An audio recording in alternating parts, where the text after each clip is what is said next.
Hello दोस्तों, कैसे हो आप सब लोग। ईएससी प्रीवियस ईयर क्वेश्चन का हम सोल्यूशन कर रहे थे। ईएससी 2024 का सोल्यूशन हमने कर लिया था। आज इस लेक्चर में ईएससी 2023 का जो सोल्यूशन है 16 नंबर क्वेश्चन तक हमने कर लिया था। 61 नंबर क्वेश्चन से स्टार्ट करेंगे। उसके अलावा दोस्तों, ये जो हमारा सोल्यूशन है एसएससी जेई मेंस और प्री और जो स्टेट के जेई और असिस्टेंट इंजीनियर के एग्ज़ाम है उन सभी के लिए हेल्पफुल है। चाहे Haryana JE AEO, UP JE AEO, Rajasthan के एग्ज़ाम हो, सभी में आपके लिए हेल्पफुल रहेगा। और इस सॉल्यूशन को हम जेई और एई एग्ज़ाम और एसएससी जेई के हिसाब से ही करेंगे। तो आज के लेक्चर का first question, a sewage has a suspended solid content as 250 milligram per litre. तो जो सीवेज है उसके अंदर 250 milligram per litre suspended solid है, ठीक है। Sedimentation tank remove 55% of the suspended solid. और जो सेडिमेंटेशन टैंक है वो 55% सस्पेंडेड सॉलिड को रिमूव कर देता है। और water content of the sludge is 95%। जो सलज है उसके अंदर वाटर कंटेंट 95% है। तो आपको ऐसे बताना है कि 6.5 × 10⁶ लीटर का अगर हम सीवेज को ट्रीट करेंगे तो उसके अंदर हमें सलज कितना मिलेगा। सीवेज क्या होता है दोस्तों, यानी कि जो सीवर का पानी है उसको हम सीवेज बोलेंगे। और सलज क्या होता है, जैसे जो सीवर का पानी है अगर आपने उसको सेडिमेंटेशन टैंक में डाल दिया तो नीचे जो गंदगी है उसकी जो पार्टिकल वगैरह है वो नीचे की तरफ बैठ जाएंगे। और उसके अंदर हमें क्या बताया हुआ, जो ये गंदगी नीचे बैठ गई इसको हम क्या बोलते हैं, सलज। इसको हम क्या बोलेंगे, इसको हम सलज बोलेंगे। और इस सलज के अंदर 95% वाटर है और बचा हुआ 5% क्या हमारा सॉलिड है, ठीक है। ये चीज़ आपको क्लियर हो गई। और उसके अलावा एक चीज़ हमें और दे रखी कि भाई जो सीवेज है इस सीवेज के अंदर सस्पेंडेड सॉलिड कितना है, 250 मिलीग्राम पर लीटर। और हमारा जो सेडिमेंटेशन टैंक है उसकी एफिशिएंसी कितनी है, 55%। तो सस्पेंडेड सॉलिड कितने हैं, 250 मिलीग्राम पर लीटर और एफिशिएंसी कितनी है, 0.55।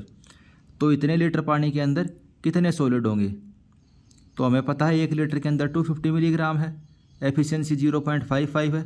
और कितने लीटर पानी में निकालना है, 6.5 × 10⁶ लीटर पानी के अंदर हमें सॉलिड निकालने हैं। तो हमने सॉलिड पार्टिकल हमारे कितने आ गए, 893.75 kg आ गई। यानी जो आपका सीवेज है उसके अंदर सस्पेंडेड सॉलिड कितने हैं, 893 kg। तो क्वेश्चन का जो पहला पार्ट है यहाँ ख़त्म हो जाता है। लेकिन हमसे क्वेश्चन में क्या बोल जाता कि हमें ऐसे बताना है इसके अंदर सलज कितना है, और हमें सलज के अंदर पता 95% वाटर और 5% क्या है इसके अंदर, 5% इसके अंदर सॉलिड है। और सॉलिड ये 5% किसके बराबर है, ये 5% सॉलिड 893 kg के बराबर है। अगर 5% 893 के बराबर है तो 100% किसके बराबर होएगा, 100% होएगा आपका 895 डिवाइड बाई 5 मल्टीप्लाई बाई 100। तो ये 20 हो जाएगा, 895 मल्टीप्लाई बाई 20 तो 17,900। टोटल आपका जो सलज है वो कितना होगा, 17,900। ये हमारा किस में आ गया, केजी के अंदर। ये हमारा किसके आ गया, केजी के अंदर। और हमें किसके अंदर आंसर बताना है, उसकी वॉल्यूम बतानी है, यानी कि मीटर क्यूब में। अब आपसे क्वेश्चन में एक चीज़ और दे रखी है, इसकी स्पेसिफिक ग्रेविटी कितनी है, 1। स्पेसिफिक ग्रेविटी 1 का क्या मतलब हुआ भाई, 1 किलो जो सलज है उसकी वॉल्यूम 1 लीटर होगी। तो जो हमारा ये हमने निकाला था 17,900, तो हमारा आंसर क्या हो जाएगा, 17.875 क्यूबिक मीटर या फिर 17,875 लीटर। तो इस टाइप से क्वेश्चन आपसे आ सकते हैं एसएससी जेई मेंस के अंदर। तो आई होप आप इसको समझ पाए होगे, सीवेज, सलज और फिर कैसे हमने परसेंटेज कन्वर्जन किया। Next question, with standard notation the total sub surface soil area require for the soak pit और the dispersion trench is given by. जो सोक पिट होते हैं उनके लिए हमें कितना सोयल का एरिया रिक्वायरमेंट होता है, तो हमें रिक्वायरमेंट होता है 130 डिवाइड बाई √t। और टी क्या है, टी है हमारा परकोलेशन का रेट। इसको आप परकोलेशन का रेट कह दीजिए या फिर इसको परमिएबिलिटी के समझ लीजिए सोयल की। और परकोलेशन रेट की यूनिट क्या है, मिनट पर सेंटीमीटर। यानी 1 सेंटीमीटर ज़मीन के अंदर उसको जो हमारा वेस्ट प्रोडक्ट है उसको जाने के लिए कितना टाइम लगेगा, तो हम उसको परकोलेशन रेट में डिनोट करते हैं। वैसे हमारे सिलेबस का इतना ज़्यादा पार्ट नहीं है ये, लेकिन 1 लाइनर टाइप का क्वेश्चन है, तो बस आपको एक बार देख लेना 130 डिवाइड बाई √t। ऐसी कोई चीज़ हमने देखी थी, बस इसमें इतना ही करना है। Next question, which of the following is not the common method of disinfection of water. तो वाटर का जो डिसइंफेक्शन होता है इनमें से कौन सा उसका मेथड नहीं है। तो पानी को आप बॉयल करके कीटाणुओं को मार सकते हो, यूवी रेज से मार सकते हो, ओजोन से। लेकिन जो सोडियम क्लोराइड है इस वाले मेथड को हमने कभी नहीं पढ़ा कि इससे हम डिसइंफेक्शन करते हो। तो कौन से मेथड होते हैं? बॉयलिंग, यूवी, ओजोन और क्लोरीनेशन। सोडियम क्लोराइड यानी कि जो नमक होता है उसकी हेल्प से थोड़ी ना हम पानी को वो करते हैं, प्योर करते हैं। Next question, which of the following is A essential requirement of the swimming pool. जो स्विमिंग पूल का पानी होता है उसकी क्या क्या रिक्वायरमेंट है? It should not have disinfectant dissolve in it. Disinfectant क्या होता है? जो कीटाणुओं को मार देता है, तो उसके अंदर तो डिसइंफेक्टेंट मिला होना चाहिए, तो ये नोट हटा दो यहाँ से। Second statement, minimum amount of chemical should be added in treating water of the swimming pool. तो स्विमिंग पूल का जो वाटर आप ट्रीट करते हो उसके अंदर केमिकल ज़्यादा नहीं होना चाहिए। तो ये स्टेटमेंट बिल्कुल सही है, क्योंकि स्विमिंग पूल में क्या होते हैं, इंसानों को ही तो नहाना है, तो उसके अंदर हम केमिकल ज़्यादा नहीं डालेंगे। Third statement, water of the pool need not be visible at the maximum depth. जो वाटर पुल का पानी है वो मैक्सिमम डेप्थ तक हमें नहीं दिखना चाहिए, तो ये स्टेटमेंट गलत हो गई। जो पुल है उसका पानी क्या होना चाहिए? बिल्कुल क्लीन होना चाहिए। यहाँ पे अगर कोई इंसान है तो उसको बिल्कुल ईजिली दिख जाना चाहिए भाई यहाँ पे क्या है, यानी पानी क्लीन होना चाहिए, मैक्सिमम विजिबिलिटी होनी चाहिए। तो नोट हटा दो यहाँ पे। Pool need not have an efficient surface water removal system.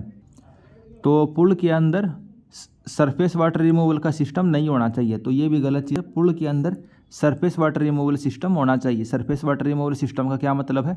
ये तो भाई पुल का पानी है, आपने अच्छे से क्लीन करा है भाई, कल को बारिश हुई और यहाँ का पानी बह के जो गंदा पानी है मिट्टी वाला वो पुल के अंदर आके ना गिरे, ऐसा कुछ सिस्टम होना चाहिए। तो तीनों स्टेटमेंट आप देख सकते हैं, इसमें नोट नहीं होता, इसमें भी नोट नहीं होगा और इसमें भी नोट नहीं होगा, तब ये ठीक होती। और हमसे इसमें करेक्ट स्टेटमेंट पूछी थी तो बी स्टेटमेंट हमारी करेक्ट है। नेक्स्ट क्वेश्चन देखते हैं। The first stage of the sewage purification by the action of anaerobic bacteria is term as. जो एनएरोबिक बैक्टीरिया यानी कि जो ऑक्सीजन की एब्सेंस में काम करता है बैक्टीरिया, वो जब सीवेज को प्योरीफिकेशन करेगा तो पहले स्टेज को हम क्या बोलते हैं? तो पहले स्टेज को हम बोलते हैं प्यूट्रीफिकेशन। ये पुट्रीफिकेशन क्या होता है भाई? कभी कभी क्या होता है, डस्टबिन में आपने केले के छिलके या फल सब्जियों के छिलके डाल के फेंक दिए और वो डस्टबिन मान लो हफ्ते भर तक 10 दिन तक बंद रहा, तो वे क्या हो जाते हैं? सड़ जाते हैं। वो क्या होते हैं? सड़ जाते हैं। तो उसी को हम इंग्लिश में क्या बोलते हैं? पुट्रीफेक्शन। यानी ऑक्सीजन की एब्सेंस में जो एनारोबिक बैक्टीरिया है उनको सड़ा देगा, पुट्रीफेक्शन। और इसके अंदर क्या होता है? It result in the obnoxious odorous product, यानी कि बहुत गंदी स्मेल आएगी। Which of the following is a measure of light emitting property of the waste water. जो वेस्ट वाटर है वो कितनी आसानी से लाइट को अपने अंदर से पास होने दे रहा है, उस प्रॉपर्टी को हम क्या बोलेंगे? उसको हम बोलेंगे ट्यूबिडिटी। जो साफ़ पानी होता है उसके आर पार आप बिल्कुल ईजिली देख सकते हो, साफ़ पानी के आर पार हम बिल्कुल आसानी से देख सकते हैं, लेकिन जो सीवेज का गंदा पानी होता है उसके आर पार हम नहीं देख सकते। तो सीवेज के पानी में ट्यूबिडिटी ज़्यादा होती है और जो साफ़ पानी है उसकी ट्यूबिडिटी कम होती है, तो उसको हम मेजर किससे करेंगे? ट्यूबिडिटी से। और इसी को लाइट एमिटिंग प्रॉपर्टी है तो बोलेंगे इसको भाई जो रोशनी होती है, लाइट होती है, कितनी आसानी से पास हो रही है। Next question, which one of the following is define as the oxygen requirement for the micro organism to carry out the biological decomposition of the dissolve solid और organic matter in the water under aerobic condition at the standard temperature. तो dissolve जो solid होता है, organic matter होता है पानी के अंदर, एरोबिक कंडीशन के अंदर उसका डिकम्पोजिशन के लिए यानी उसको ख़त्म करने के लिए कितनी ऑक्सीजन चाहिए, उसको हम किससे मेजर करते हैं? उसको मेजर करेंगे बायोकेमिकल ऑक्सीजन डिमांड से। किससे मेजर करेंगे? बायोकेमिकल से। अब अगर हमसे ये पूछा होता भाई ऑर्गेनिक मैटर और इनऑर्गेनिक मैटर उसको ख़त्म करने के लिए कितनी ऑक्सीजन चाहिए, तो वो हो जाती है हमारी केमिकल ऑक्सीजन डिमांड। BOD की फुल फॉर्म भी आपको पता होनी चाहिए, biochemical oxygen demand. Next question, chlorination, liming and recarbonation are the part which of the following content of the unit operation for the waste water treatment. तो waste water treatment के अंदर हम भाई क्लोरीनेशन करते हैं, लाइमिंग यानी कि जो लाइम होता है, चूना होता है, कैल्शियम ऑक्साइड, उसको डालते हैं, रिकार्बोनेशन करते हैं। तो ये सब कौन से प्रोसेस का पार्ट है? तो जो सोल्यूट स्टेबलाइजेशन, इसमें हम क्या करते हैं? क्लोरीनेशन यानी क्लोरीन को डालते हैं, लाइम वगैरह को डालते हैं, और जो हार्मफुल सब्सटेंस होते हैं पानी के अंदर वे ख़त्म हो जाते हैं। क्लोरीनेशन आपको पता है डिसइंफेक्शन का मेथड होता है, तो लाइम भी हम ऐड कर सकते हैं, हार्मफुल जो रिएक्शन होती हैं ताकि वे ना हो पाएँ।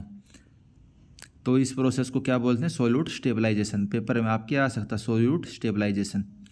विच one of the following is the process of driving, pouring and forcing lead, oakum, plastic और other material into a joint to make it a leak proof. Leak proof बनाने के लिए आप किस चीज़ को डाल सकते हो? Lead, oakum, plastic. Lead, oakum, plastic. और इस प्रोसेस को हम क्या बोलते हैं? कोल्किंग बोलते हैं। इस प्रोसेस को हम क्या बोलते हैं?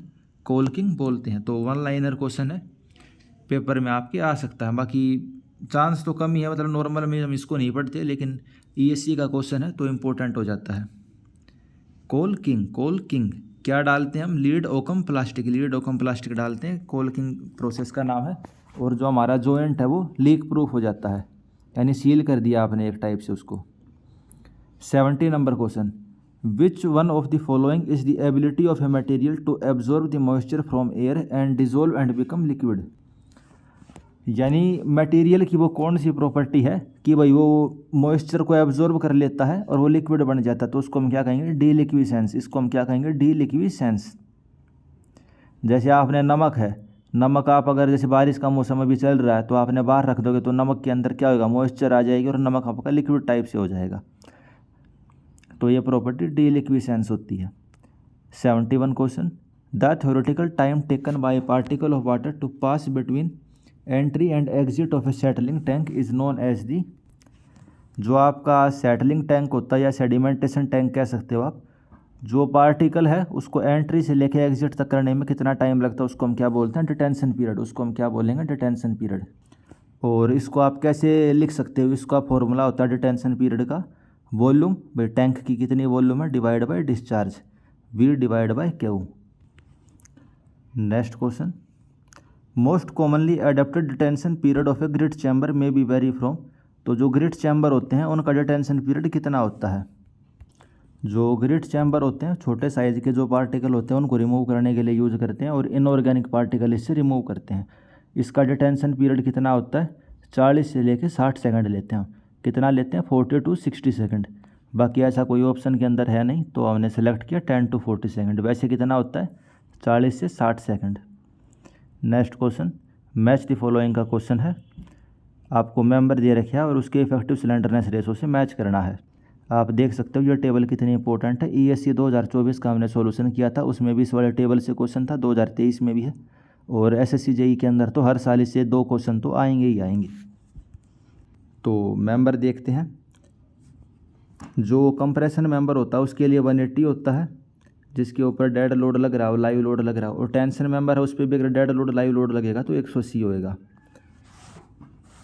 टेंशन मेंबर के लिए 400 होता है। तो ऑप्शन पढ़ते हैं हम, member carrying compressive load resulting from the dead and impose load. तो जैसा मेंबर जिसके ऊपर कंप्रेसिव लोड लग रहा है तो पी का हो गया 2 ऑप्शन यानी 180। पी का 2 केवल एक में ही दिया हुआ है, ए नंबर ऑप्शन में, तो क्वेश्चन तो आपका सोल्व हो गया। बाकी भी हम देख लेते हैं। Member subjected to the compressive force resulting from combination of wind and earthquake load provided the deformation is member does not adversely effect the stress in any other part of the structure. यानी ऐसा member है structure के अंदर जिसके ऊपर wind load की वजह से, हवा की वजह से कंप्रेसिव फोर्स लग रहा है, तो उसके लिए सिलेंडरनेस रेशो हम कितना लेंगे? 250 लेंगे। Third point, compressive flange of a beam. जो कंप्रेसिव फ्लैंज ऑफ बीम होती है उसके लिए हम कितना लेंगे? उसके लिए हम लेंगे 300। और S option, member always in tension, उसके लिए लेंगे 400। इस चीज़ का मतलब क्या हुआ भाई? आप ऐसे समझो, एक रस्सी है, रस्सी क्या होती है? बहुत पतली होती है ना रस्सी, तो वो टेंशन मेंबर होती है। आप रस्सी को खींचोगे तो कोई दिक्कत नहीं होने वाली आपको, लेकिन आप सपोज करके देखो, ज़्यादा बड़ी रस्सी नहीं, बहुत 1 मीटर की रस्सी है, अगर आपने उसके ऊपर कंप्रेसिव फोर्स लगाई तो क्या होगी? वो रस्सी मुड़ जाएगी। तो कंप्रेसिव मेंबर के लिए हमें सिलेंडरनेस रेशो 180 लेना पड़ता है और टेंशन मेंबर के लिए हम 400 भी ले सकते हैं। टेंशन के लिए तो हम 400 से ज़्यादा भी ले सकते हैं, वो तो बस सेफ्टी के लिए हमने 400 ले लिया। 74 number question, thickness of the flat lacing bar should not be less than. जो लेसिंग होती है उसकी थिकनेस कितनी होती है? अगर सिंगल लेसिंग है तो L/40 यानी कि इफेक्टिव लेंथ डिवाइड बाय 40, और अगर डबल लेसिंग है तो इफेक्टिव लेंथ डिवाइड बाय 60। तो ऐसा ऑप्शन कौन सा ठीक है? C option, L/60 of the effective length for double lacing. Double lacing के लिए L/60, सिंगल लेसिंग के लिए L/40। 75 नंबर क्वेश्चन, एक प्लेट दी हुई है 18 mm की, उसको आपने 16 mm की प्लेट के साथ ज्वाइन कर दिया 200 mm लॉन्ग बट वेल्ड के हेल्प से। इसकी दोस्तों स्ट्रेंथ कितनी होगी अगर वी बट वेल्ड को हमने यूज किया है? यानी कि एक प्लेट ये है 18 mm की और एक प्लेट है 16 mm की, आपने यहाँ पे वेल्डिंग कर दी तो ये बट वेल्ड हो गया। इसको हम क्या बोलेंगे? बट वेल्ड बोलेंगे। अब इसकी स्ट्रेंथ कितनी होगी? तो जो बट वेल्ड होता है उसकी स्ट्रेंथ कितनी होती है भैया? उसकी यील्ड स्ट्रेंथ डिवाइड बाय जो भाई फैक्टर ऑफ सेफ्टी है, मल्टीप्लाई बाय इफेक्टिव लेंथ कितनी है, मल्टीप्लाई बाय उसकी थिकनेस कितनी है, लेंथ इनटू थिकनेस। जो आपका ये वेल्ड है लेंथ इनटू थिकनेस, ये इसका एरिया हो गया, ये इसकी वो हो गई यील्ड स्ट्रेंथ हो गई। नीचे आपने फैक्टर ऑफ सेफ्टी ले लिए। तो यील्ड स्ट्रेंथ इसकी हमें कितनी दी हुई है? Fe 400 ग्रेड की वो स्टील यूज करी थी Fe 400। तो बाकी Fe 400 है तो उसकी यील्ड कितनी होएगी? 410 हो जाएगी। फैक्टर ऑफ सेफ्टी 1.25, लेंथ इसकी 200 है और थिकनेस हमने स्मॉलर वाली ली है 16 mm। और बाकी इसके अंदर ये 16 नहीं लेना चाहिए क्योंकि 16 तो क्या है? प्लेट की थिकनेस है। 16 हमारी क्या? प्लेट की थिकनेस। हमें पता है अगर 0 से 10 mm प्लेट की थिकनेस है तो साइज ऑफ वेल्ड हम कितना लेते हैं? हम लेते हैं 3 mm। अगर 10 से 20 हो तो हम लेते हैं 5 mm। ये हमारा मिनिमम साइज़ होता है, तो उस हिसाब से हमें साइज़ लेना पड़ेगा।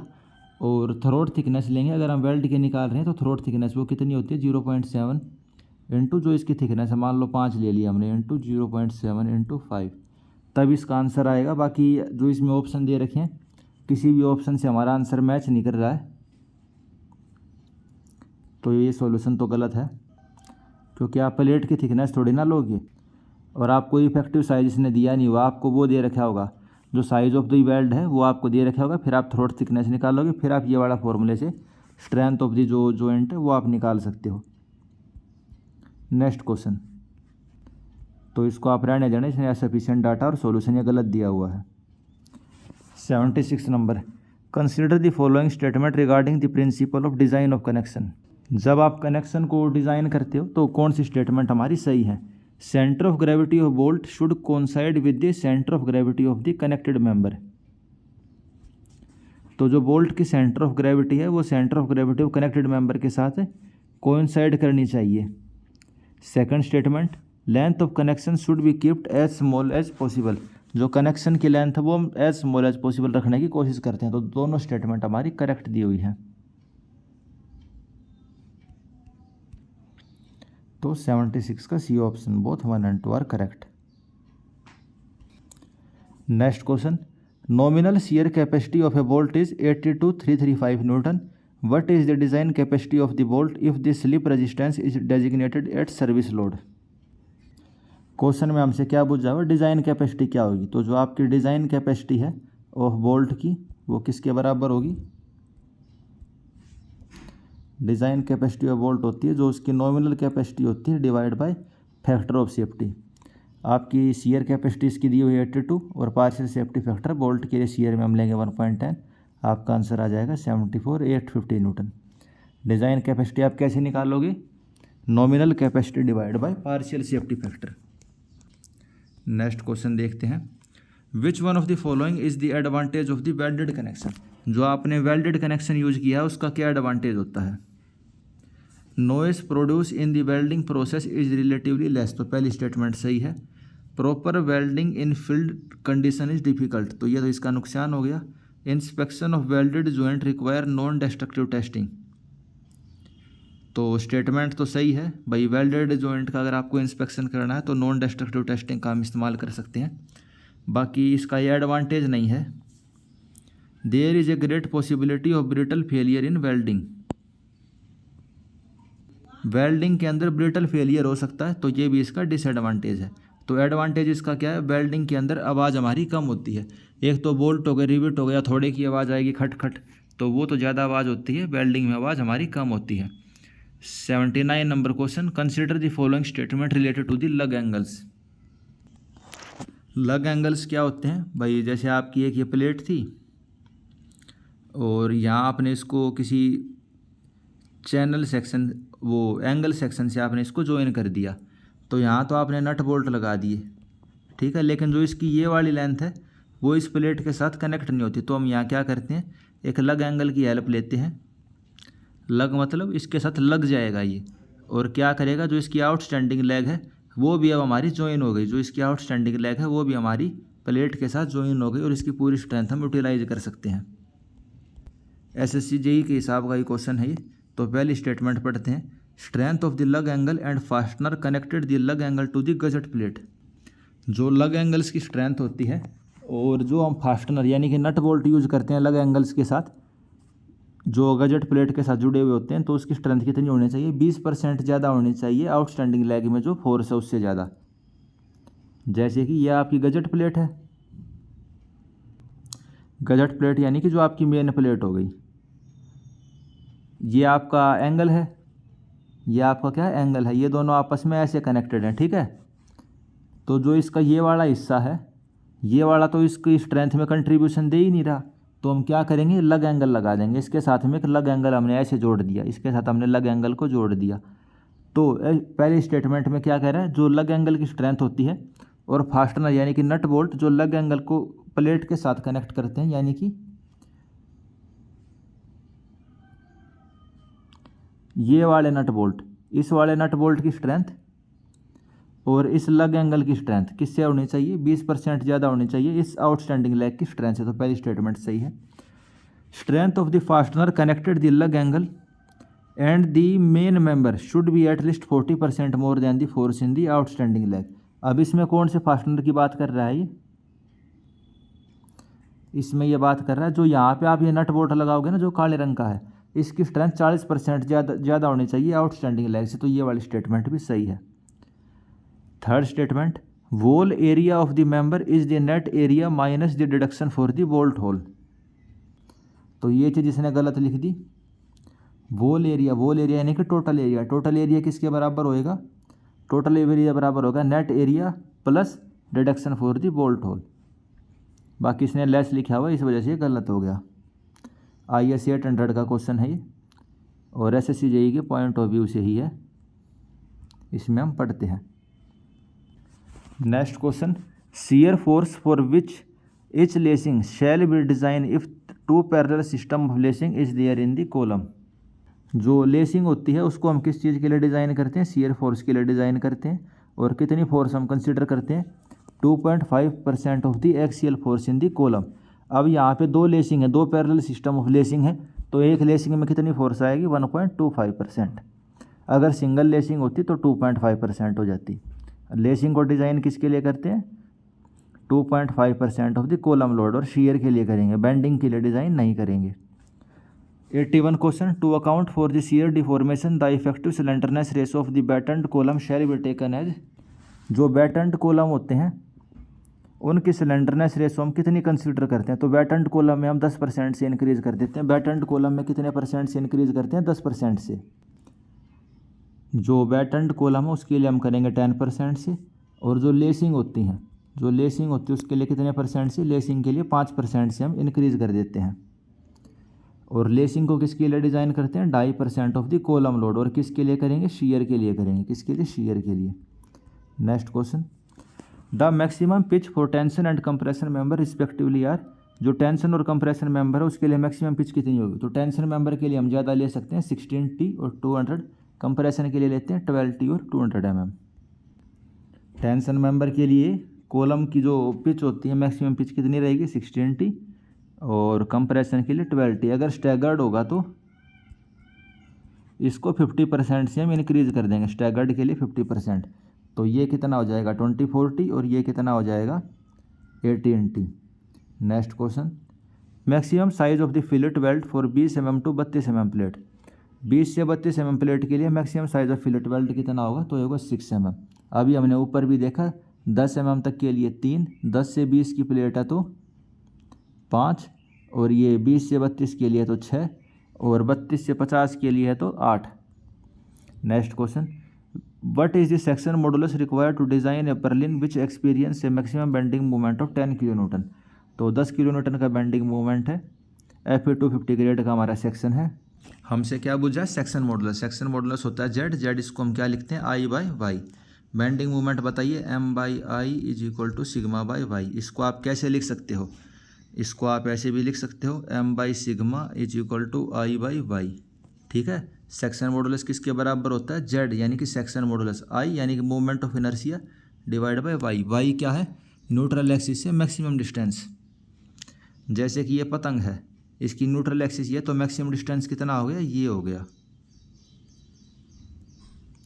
ठीक है, तो इस वाले इक्वेशन को देखिए, इसका सेक्शन मॉडुलस कितना हो जाएगा, M divide by sigma. Section modulus किसके बराबर हो जाएगा, I/Y section modulus moment, bending moment divide bye जो बेंडिंग में इसकी स्ट्रेंथ है। तो वही चीज़ आपको इसके अंदर सॉल्व करनी है। आपको इसकी स्ट्रेंथ दे रखी होगी, Fu250 ग्रेड का ये बना हुआ है। Permissible bending stress, permissible bending stress कितनी होती है, 0.66 Fy। परमिसिबल बेंडिंग स्ट्रेस कितनी होती है, 0.66 Fy। ये हम जो स्टील पढ़ते हैं बिल्कुल स्टार्टिंग में ही देखते हैं। उसके अलावा हमें इसमें एक चीज़ और देखनी थी, जो परलिन होते हैं विंड लोड के लिए हम उसको डिज़ाइन करते हैं, यानी उसके ऊपर विंड लोड लग सकती है परलिन के ऊपर, तो हम उसकी स्ट्रेंथ को 33% से इंक्रीज़ कर देंगे। उसकी स्ट्रेंथ को कितने परसेंट से इंक्रीज़ कर देंगे, 33% से। बस इसमें यही थोड़ा सा लूप होल था, बाकी एसएससी में इतना डीप में जाके आपसे पूछेगा नहीं। बाकी इस वाली स्टेटमेंट को आप देख सकते हो, जो परलिन होते हैं उनके ऊपर विंड लोड लगती है, तो उसकी वजह से उसमें परमिसिबल स्ट्रेसेस होती हैं, उनको 33% से इंक्रीज़ कर देते हैं। यानी अगर हमने स्ट्रेंथ मानी 100, अगर उस स्ट्रक्चर के ऊपर विंड लोड लगेगा तो हम उसकी स्ट्रेंथ को कितनी कंसीडर कर लेंगे, 133 कंसीडर कर लेंगे। फिर उसके बाद Z is equal to bending moment divide by sigma, और आपका आंसर आ जाएगा। नेक्स्ट क्वेश्चन, आपको एक सिंपली सपोर्टेड बीम दी हुई है 4 मीटर, जिसका स्पैन है 300 × 700 mm का सेक्शन है। इतनी इसके अंदर इन्फोर्समेंट है, 3 बार है 20 mm डाया के, इफेक्टिव कवर है 50 mm का। इसके ऊपर इम्पोज वर्किंग लोड है 20 किलोन्यूटन पर मीटर का, यानी कि लाइव लोड कितना है, 20 किलोन्यूटन पर मीटर। लाइव लोड कितना है, 20 किलोन्यूटन पर मीटर का। डेंसिटी कंक्रीट की 25 किलोन्यूटन है। मैक्सिमम बेंडिंग मोमेंट बीम के अंदर कितना होगा, सिंपली सपोर्टेड बीम है, कुछ इसके ऊपर लोड लग रहा होगा, ये लोड किसके बराबर होगा, dead load plus live load के बराबर। मैक्सिमम बेंडिंग मोमेंट किसके बराबर होएगा, आपने डेड लोड लाइव लोड निकाल लेंगे। स्पैन पता है, लेंथ ब्रेथ पता है, एरिया पता है आपको। लाइव लोड दिया हुआ है 20, डेड लोड कितना होएगा भाई, लेंथ विड्थ इनटू जो इसकी लेंथ है, 1 मीटर लेंथ के लिए कंसीडर करेंगे। कितनी मीटर लेंथ के लिए कंसीडर करेंगे, 1 metre length, cross section multiply by length multiply by density. Live load ये आ गया, तो टोटल लोड इसके ऊपर कितना आ जाएगा, 25.25 का। और bending moment uniformly distributed load के लिए कितना होता है, WL²/8। WL²/8 से आपने इसका आंसर निकाल लिया 50.5 किलोन्यूटन पर मीटर।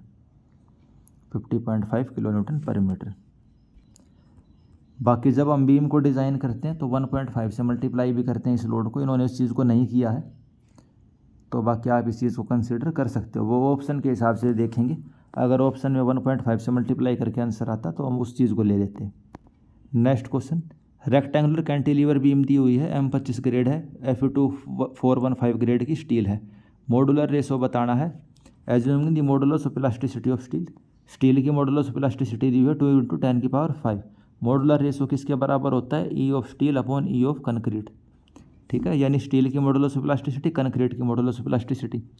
कंक्रीट की मॉडुलस ऑफ इलास्टिसिटी आप कैसे निकालते हैं, 5000√fck, 5000√fck। तो आपने निकाल लिया 25,000 न्यूटन पर एमएस का, दोनों को डिवाइड करके मॉडुलर रेशो कितना आ गया, 8। M25 के लिए मॉडुलर रेशो कितना आ गया, 8 आ गया। नेक्स्ट क्वेश्चन, बाकी मॉडुलर रेशो का एक फॉर्मूला ये भी होता है, M = 280/3 सिग्मा CBC। तो इस वाले फॉर्मूले को भी हम यूज करते हैं, बाकी ये इसका सही एक्यूरेट फॉर्मूला है, इसी से हम इस दूसरे वाले फॉर्मूले को डिराइव करते हैं। Next question, consider the following statement related to the limit state design criteria for a safe design of the structure. Limit state design के रिगार्डिंग स्टेटमेंट है, वो पढ़ते हैं। पहली स्टेटमेंट, द स्ट्रक्चर और its element should not collapse when subjected to the design load. भाई जो हमारा स्ट्रक्चर है वो कोलैप्स नहीं करना चाहिए जब हम उसके ऊपर लोड लगाएंगे, तो बिल्कुल सही बात है, वो हम कंसिडर करते हैं। सेफ डिज़ाइन तभी तो होएगा। Second statement, structure should not become unfit for use due to cracking और एक्सेसिव डिफ्लेक्शन। तो ये भी सही बात है, जो हमारा स्ट्रक्चर है वो ख़राब नहीं होना चाहिए क्रैकिंग और डिफ्लेक्शन की वजह से। तो सेकंड स्टेटमेंट सही है। तीसरी पढ़ते हैं, structure should reach a limit stage during its design life. जो डिज़ाइन लाइफ है उसी के दौरान वो लिमिट स्टेज के ऊपर पहुंच जाएगा, तो ये गलत चीज़ है। लिमिट स्टेट का क्या मतलब है भाई, वो अब ख़राब हो गया। तो डिज़ाइन लाइफ का तो क्या मतलब है भाई, हमने 10 साल के लिए डिज़ाइन किया, 15 साल के लिए, उस टाइम उसकी डिज़ाइन लिमिट वो पूरी नहीं होनी चाहिए, मतलब उस टाइम लिमिट स्टेट पे वो नहीं पहुंचना चाहिए। तीसरी स्टेटमेंट गलत है, पहली दूसरी सही है। तो ये तो हम वैसे भी नॉर्मल भी सोच सकते हैं अगर हमने नहीं पढ़ा हो तब भी। 88 number question, theoretical value of the effective length of the compression member when it is effectively held in position at both and but not restraint against rotation. यानी ये कंप्रेशन मेंबर आपको दिया हुआ है, दोनों तरफ आपने उसको पोजीशन में हेल्ड कर रखा है, लेकिन उसको रोटेट वो कर सकता है, रोटेशन में आपने कोई उसको पाबंदी नहीं लगाई। नॉट रिस्ट्रेन अगेंस्ट रोटेशन यानी कौन से टाइप का जॉइंट हो गया, पिन जॉइंट हो गया ना, पिन टाइप का। भाई आपने पिन होगी तो रोटेट तो कर पाएगा लेकिन इधर उधर नहीं घूम पाएगा। तो इफेक्टिव लेंथ इसकी 1L होती है, सी ऑप्शन। जैसे आप देखिए पिन है ना, हिंज करा हुआ आपने सिंपली सपोर्टेड बीम में जिस टाइप से होता है, तो इफेक्टिव लेंथ इसकी क्या होती है, 1L।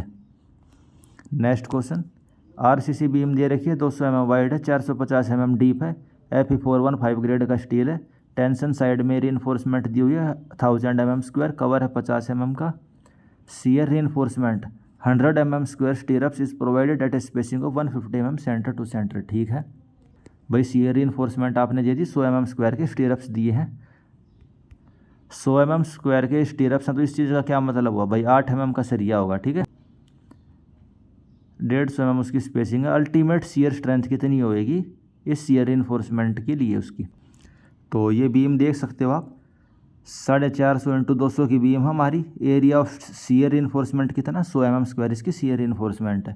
शियर स्ट्रेंथ इसकी कितनी, किसके शियर स्ट्रेंथ होएगी इसकी, एरिया ऑफ स्टीरअप्स। भाई शियर स्ट्रेंथ तो स्टीरअप्स के एरिया के ऊपर डिपेंड करेगी, मल्टीप्लाई बाय स्टील की स्ट्रेंथ कितनी है। लिमिट स्टेट मेथड में हम कितनी लेंगे, 0.87 Fy इंटू डी। डी क्या है इसके अंदर, इफेक्टिव डेप्थ है, divide bye spacing of the स्टीरअप्स।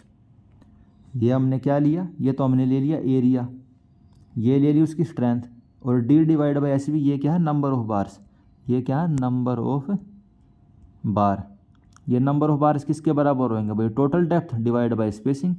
ठीक है, यानी कि डी डिस्टेंस के लिए हमने इसको एक टाइप से निकाल लिया,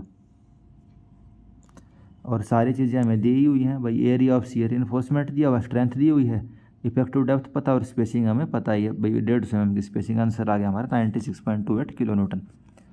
तो क्वेश्चन देखने में बड़ा था, लेकिन जब आप इसको करने बैठोगे तो आसान है भाई। आपको इस चीज़ का कोई यूज नहीं करना था, कोई यूज नहीं था इसका, बस आपको 150 mm देखना था और ये चीज़ें देखनी थी। नेक्स्ट क्वेश्चन, एक RCC बीम है, 200 mm वाइड है, 400 mm उसकी इफेक्टिव डेप्थ है। ठीक है, रीइंफोर्समेंट है 1000 mm स्क्वायर उसका, ये टेंशन में एरिया है, M20 ग्रेड है। डेप्थ ऑफ न्यूट्रल एक्सिस कितनी होएगी, equilibrium of force at the limit state of collapse. तो लिमिट स्टेट मेथड के अंदर न्यूट्रल एक्सिस की जो डेप्थ हम कैसे निकालते हैं भाई, कंप्रेशन में जो फोर्स है इज इक्वल टू टेंशन में जो फोर्स है। लिमिट स्टेट में हम ऐसे ही निकालते हैं ना। और WSM में हम कैसे निकालेंगे, WSM में हम क्या करते हैं, movement of area compression is equal to tension, ऐसे करते हैं। और LSM में force compression is equal to force tensile. तो आप फॉर्मूला लिख लोगे, कंप्रेसिव फोर्स किसके बराबर होएगी, 0.36 FC के multiply by B into XU, ये एरिया है, ये स्ट्रेस है, इज इक्वल टू 0.87 Fy, यानी ये स्ट्रेस है multiply by area of steel. आपको ये XU निकालना है, बाकी सारी चीज़ें आपको दे ही रखी हैं क्वेश्चन में। तो XU is equal to 0.7 Fy divide by A state divide by 0.36 FC के इंटू B। तो ये वाला क्वेश्चन भी सॉल्व होने वाला क्वेश्चन है, आप इजीली इसको सॉल्व कर सकते हो उन एग्जाम में जहाँ पे आपको कैलकुलेटर अलाउड रहेगा। Next question, what is the percentage of reinforcement of axially loaded short column of 400 mm side to support a factored load of 1600 kilo newton. आपको फैक्टर्ड लोड दिया हुआ है 1600 किलो न्यूटन, यानी कि फैक्टर्ड लोड यानी कि 1.5 से मल्टीप्लाई करके जो भी यानी मैक्सिमम लोड है 1600 किलो न्यूटन का लोड है। स्क्वायर कॉलम है, 400 mm उसकी साइड है, तो हम एरिया निकाल सकते हैं। ठीक है, M20 कंक्रीट है, Fe415 की स्टील है। तो इसके लिए आपको शॉर्ट कॉलम के लिए फॉर्मूला पता होना चाहिए। जो शॉर्ट कॉलम होता है उसके लिए जो आप लोड निकालते हो, मैक्सिमम लोड उसके ऊपर कितना लग सकता है, उसका फॉर्मूला होता है 0.40 FC के into area of concrete plus 0.67 FY area of steel in compression. Short column के लिए जो मैक्सिमम फोर्स लग सकती है उसका फॉर्मूला क्या होता है, 0.40 FC के area of concrete plus 0.67 FY area of steel in compression. Important formula है, आपको पता होना चाहिए। अब हमें क्वेश्चन में निकालना क्या है भाई, area of steel in compression कितना होगा। तो लोड आपको पता है, एरिया ऑफ कंक्रीट आपको पता है, 400 × 400 आप क्या लोगे, एरिया ऑफ कंक्रीट लोगे, और area of steel in compression आपका निकल जाएगा 1185, और आपको परसेंटेज टोटल एरिया के टर्म में इसको आप डिनोट कर सकते हो 0.74%। तो ईजीली होने वाला क्वेश्चन है, बस आपको फॉर्मूला पता होना चाहिए। जो शॉर्ट कॉलम होता है उसके लिए जो मैक्सिमम लोड है उसका फॉर्मूला क्या होता है, 0.40 FC के area of concrete plus 0.67 FY into area of steel. Next question, A simply supported RCC one way slab है, ऑफिस फ्लोर के लिए आप उसको डिज़ाइन कर रहे हो। उसका डायमेंशन है 4 × 10 मीटर, 230 mm की चारों तरफ दीवारें हैं। What is the effective length of the slab, take the effective depth of the slab as 160 mm। तो जो इफेक्टिव लेंथ होती है स्लैब के लिए, जो सिंपली सपोर्टेड के लिए हम निकालते हैं, सेम वही वाला केस इसके अंदर बनेगा। सिंपली सपोर्टेड के अंदर हम इफेक्टिव लेंथ कौन सी लेते हैं भाई, सेंटर टू सेंटर डिस्टेंस यानी कि क्लियर डायमेंशन प्लस जो उसकी डेप्थ है या फिर जो उसकी दीवारों की विड्थ है उसका जो मिनिमम होता है उसको हम उसकी इफेक्टिव लेंथ कंसिडर करते हैं सिंपली सपोर्टेड में। अब यहाँ पे स्लैब है तो स्लैब के लिए आप लेंथ कौन सी लोगे, लेंथ आप छोटे वाली लेंथ लोगे। बस इसमें ट्रिक वही थी, या फिर क्या लो, या आपसे वही चीज़ पूछना चाहता, जो स्लैब है आप उसको किसके लिए डिज़ाइन करते हो, स्लैब को हम छोटे वाली लेंथ के लिए डिज़ाइन करते हैं। तो छोटे वाली लेंथ कितनी, 4 मीटर, तो 4 + 0.16 4.16, 4 + 0.23 4.23, तो इसका मिनिमम क्या होगा 4.16, तो इफेक्टिव लेंथ कितनी होगी 4.16। Next question, member in which entire cross section of the concrete has a uniform compressive pressure is called the. ऐसा कंक्रीट का मेंबर है जिसमें पूरे क्रॉस सेक्शन के ऊपर यूनिफॉर्म कंप्रेसिव फोर्स है, तो वो हमारा क्या होएगा, एक्सियल प्री स्ट्रेसिंग। यानी एक्सियल यानी कि बिल्कुल सेंटर में आपने उसको प्री स्ट्रेस कर दिया, फोर्स लगा दी, तो वो हमारा क्या होगा, axial pre stressing. Same compressive force रहेगी उसके अंदर। नेक्स्ट क्वेश्चन, इस वाले क्वेश्चन को आप रहने भी दे सकते हो और देख भी सकते हो क्योंकि वन लाइनर टाइप का क्वेश्चन है। M45 कंक्रीट के लिए, चलो रहने ही दो इसको, बस 65 याद कर लो भाई। कंक्रीट में अगर श्रिंकेज वगैरह से कुछ क्वेश्चन आएगा तो 65 हमने कुछ देखा था, रहने दो इसको। 95 number question, pre stress concrete beam है, बीम दी हुई है आपको प्री स्ट्रेसिंग की, तो इसको भी रहने दो, प्री स्ट्रेस का क्वेश्चन है। Next question, consider the following statement. पहली स्टेटमेंट है, viscosity modifying agent allow the concrete to remain cohesive even with a high degree of fluidity. तो जो विस्कोसिटी मॉडिफाई करने वाले एजेंट होते हैं यानी उसकी विस्कोसिटी को चेंज कर देते हैं कंक्रीट की, तो कंक्रीट हमारी क्या रहती है, कोहेसिव रहती है हाई डिग्री ऑफ फ्लूइडिटी के साथ। यानी कि एक टाइप से एडमिक्सचर की बात कर रहा है ये, कि जो एडमिक्सचर होते हैं वे वर्केबिलिटी को तो बढ़ा देते हैं, लेकिन जो उसकी कोहेसिवनेस होती है यानी कि एक दूसरे के साथ मतलब बढ़िया जो मिक्सचर सा बनता है ना, वो मिक्सचर हमारा ख़राब नहीं होता, कोहेसिव रहती है हमारी concrete. Second statement, self consolidated concrete can be use for beam column joint in earthquake resistance structure. तो सेल्फ कंसोलिडेटेड जो वो होती है कंक्रीट, सेल्फ कंसोलिडेटेड का मतलब भाई आपको वाइब्रेटर वगैरह इतनी चीज़ें यूज करने की ज़रूरत नहीं है। वो कंसोलिडेट यानी कि सख्त फॉर्म में एयर वॉइड उसके ख़त्म हो जाएंगे, अपने आप होने वाली कंक्रीट उसको हम बीम कॉलम जॉइंट के लिए यूज कर सकते हैं अर्थक्वेक रेजिस्टेंस डिज़ाइन में। तो ये स्टेटमेंट हमारी सही है। Last statement, self consolidating concrete is not recommended for precast pre stress concrete. तो ये चीज़ गलत है, प्रीकास्ट प्री स्ट्रेस कंक्रीट के लिए हम सेल्फ कंसोलिडेटेड कंक्रीट का यूज कर सकते हैं। Next question, which one of the following statement is correct. इनमें से कौन सी स्टेटमेंट करेक्ट है। CPM is develop essentially specially for scheduling of research and development work. तो पहली स्टेटमेंट गलत है। जो PERT होता है, PERT किसके लिए होता है, रिसर्च एंड डेवलपमेंट के लिए PERT होता है। और CPM किसके लिए होता है भाई, आपको ऐसे काम के लिए जिसको आपका टाइमिंग आपको परफेक्ट पता हो, तो उसके लिए CPM यूज होता है। जैसे कि भाई आपको घर बनाना है या कोई ब्रिज बनाना है, तो आपको पता है कि भाई इतने टाइम में हो जाएगा। एक होता है रिसर्च वाला काम, भाई आपको कोरोना वायरस की वैक्सीन बनानी है, आपको नहीं पता भाई, पहला आपने ट्रायल लिया तुरंत बन गई, या फिर आप ट्रायल लेते जा रहे हो आपकी वैक्सीन बन के ही नहीं दे रही। तो पार्ट होता है रिसर्च के लिए, CPM होता है भाई ऐसे काम जो आपको पता है कि भाई इतने टाइम में ये बनेंगे वे। जैसे कि laboratory work at the construction site, तो वो कौन सा मेथड होएगा, वो CPM होएगा। तो दूसरी स्टेटमेंट भी गलत है, यानी पहली और दूसरी से ने इंटरचेंज करके दे दी। तीसरी स्टेटमेंट पढ़ते हैं, PERT is a method of statistically evaluating the project duration over A time sensitive domain. तो PERT का इस्तेमाल हम कहाँ करते हैं, ऐसे प्रोजेक्ट ड्यूरेशन को एवेल्युएशन करने के लिए जो टाइम सेंसिटिव डोमेन है। तो तीसरी स्टेटमेंट हमारी सही है। Program evaluation and review technique, जैसे कि आप भाई रिसर्च कर रहे हो तो वहाँ पे टाइम थोड़ा सा आपके लिए ज़्यादा इंपॉर्टेंट है। D option, project schedule is a rough time table of the construction operation. तो रफ टाइम टेबल नहीं होती, ये एग्जैक्ट टाइम टेबल नहीं बनाने की हम कोशिश करते हैं कंस्ट्रक्शन ऑपरेशन की। नेक्स्ट क्वेश्चन,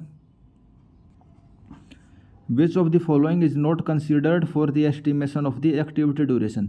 भाई कौन सी एक्टिविटी कितने ड्यूरेशन के लिए होएगी, उसको एस्टिमेट करने के लिए कौन सा पॉइंट को हम कंसिडर नहीं करते। तो किसी भी एक्टिविटी के ड्यूरेशन को एस्टिमेट करने के लिए 6 रूल होते हैं। वे रूल आप देख सकते हैं। वैसे तो SSC JEE के अंदर ये वाला क्वेश्चन आने के चांस बहुत कम है, बाकी देख लेते हैं एक बार। Evaluate activity one at a time independent of all other, एक एक्टिविटी को हम एक बारी में इवेलुएट करेंगे। Second point, each activity assume a normal level of man power and equipment, हर एक्टिविटी के लिए normal level of man power और इक्विपमेंट हम कंसिडर करेंगे। भाई हमें पहले से पता होगा हमारे पास 100 मैन पावर हैं, या भाई इतनी JCB हैं, इतने एक्सकावेटर हैं, उस टाइप से। Time unit of working days are use assume a normal work day, भाई आप वर्किंग डे की यूनिट यूज कर सकते हो, तो नॉर्मल वर्क डे हम एज्यूम करेंगे। Concentration of estimating the duration of individual activity and ignore all other time concentration, भाई एक बारी में एक इंडिविजुअल एक्टिविटी को लेंगे। कंसिस्टेंट टाइम यूनिट लेंगे हर जगह, भाई अगर आपने दिन में मेजर कर रहे हो तो डेज के अंदर ही मेजर करेंगे, ये नहीं भाई कहीं पे आप वीक्स में मेजर कर रहे हो, कहीं आप मंथ में मेजर कर रहे हो। और नॉर्मल वेदर कंडीशन हम एज्यूम करते हैं सभी एक्टिविटीज़ के लिए। नेक्स्ट क्वेश्चन, इनमें से कौन सी स्टेटमेंट गलत है टोटल फ्लोट के रिगार्डिंग। तो टोटल फ्लोट क्या होता है हमारा, total float of an activity is obtain by subtracting it's early start time from its late start time. Total float क्या होता है, यानी कि उस एक्टिविटी को मैक्सिमम हम कितने टाइम के लिए डिले कर सकते हैं, यानी कि जल्दी से जल्दी शुरू होने वाला टाइम से लेके लेट से लेट जो स्टार्ट होने वाला टाइम है। सपोज कोई एक्टिविटी है, आप कहोगे कि भाई ये 10वें दिन पे हमें जल्दी से जल्दी शुरू करनी पड़ेगी, और मैक्सिमम से मैक्सिमम आप कितना लेट कर सकते हो उसको, भाई आप 25वें दिन तक आप मैक्सिमम उसको लेट कर सकते हो। तो आपका टोटल फ्लोट क्या हो गया, 15 दिन हो गया। Subtracting the early finish from the late finish provide the total float, तो जैसे हमने अर्ली स्टार्ट टाइम और लेट स्टार्ट टाइम का डिफरेंस था वो टोटल फ्लोट होता है, उसी टाइप से जो अर्ली फिनिश होता है और लेट फिनिश होता है उसके बीच का डिफरेंस भी हमें टोटल फ्लोट देता है, ये भी ठीक बात है। Activity with zero float are called the critical activity, critical activity कौन सी होती है भाई, जिनका फ्लोट टाइम जीरो होता है, यानी आपको फिक्स टाइम पे ही स्टार्ट और फिनिश करनी पड़ेंगी, आपके पास मार्जिन बिल्कुल भी नहीं है, तो ये हमारी क्या होती है, क्रिटिकल एक्टिविटी। नाम से ही पता चल रहा क्रिटिकल, भाई मार्जिन नहीं है आपके पास। Total float can be calculated by subtracting early finish time from earliest start time, तो ये गलत हो गया। अर्ली फिनिश टाइम लेंगे तो लेट फिनिश टाइम लेंगे, अर्ली स्टार्ट टाइम लेंगे तो लेट स्टार्ट टाइम लेंगे, तो डी वाला गलत हो गया। Next question, heavy civil project estimation of weight and dimension limit of the road is related to the, जो सिविल इंजीनियरिंग के प्रोजेक्ट होते हैं बहुत बड़े बड़े, भाई कितना वेट होगा, भाई आप कितना मटेरियल चाहिए, रोड के डायमेंशन वगैरह लिमिट क्या, तो वो किस चीज़ से रिलेटेड है, इक्विपमेंट प्लानिंग से। इक्विपमेंट प्लानिंग से किस चीज़ से रिलेटेड है, इक्विपमेंट प्लानिंग, कि भाई रोड के ऊपर मैक्सिमम कितना वेट आ सकता है, क्या डायमेंशन होंगे रोड के, इक्विपमेंट प्लानिंग। तो ठीक है दोस्तों, आज इस लेक्चर में इतना ही करते हैं। जो बचे हुए हमारे क्वेश्चन है 50 क्वेश्चन हमारे बच गए हैं, टोटल 150 क्वेश्चन होते हैं ESC प्री में, तो उनको हम नेक्स्ट लेक्चर से करेंगे। बाकी सबसे इंपॉर्टेंट रिवीजन है, आप अपने रिवीजन करते रहिए। Thank you.